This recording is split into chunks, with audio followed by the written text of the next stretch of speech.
The first thing I have to do is assemble my pattern. Of course, that's after you print it out. And if you are new to PDF patterns, or if you're new to Duck Butt Designs patterns, or if you're new to trimless patterns, here is a little refresher, introduction, mini toot on how to assemble a Duck Butt Designs pattern. Now, not all patterns have this form of assembly. Pardon my hand, I am the only one here trying to do it all. But the first thing you'll need, aside from printing it out, is some sort of adhesive. Some people use tape, some people use glue. I prefer a advanced tape glider. You can see mine here is well loved. These are about $30. They come with refills, which are about, I want to say, a couple bucks a piece. And they last me a pretty long time. You squeeze the trigger, pull it down, and the tape just adheres to the paper. And then you're going to need to use your knee if you are taping, or your other hand to pull it back up. And then I have my line of tape here, and I have a line of tape here. You can see that my printer really likes to cut off a little bit here.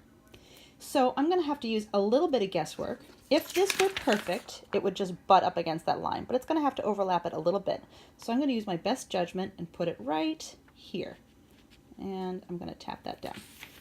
Now I'm not doing this side yet because I want to make sure that when I put it down, I've got a good line, a good beat on where that goes there. Okay, and that's pretty good.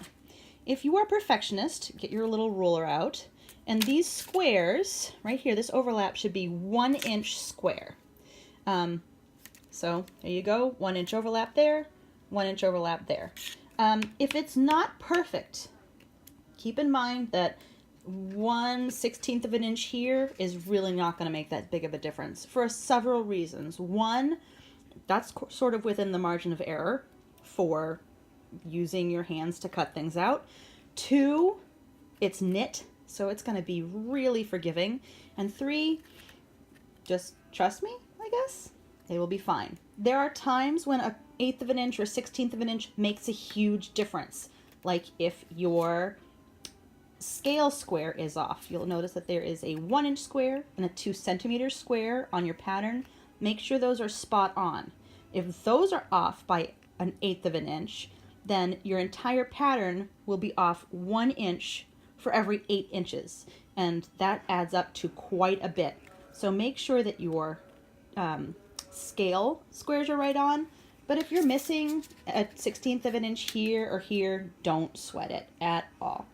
I'm going to continue going like this until I have my entire pattern printed out, and then I'm going to cut out my pieces.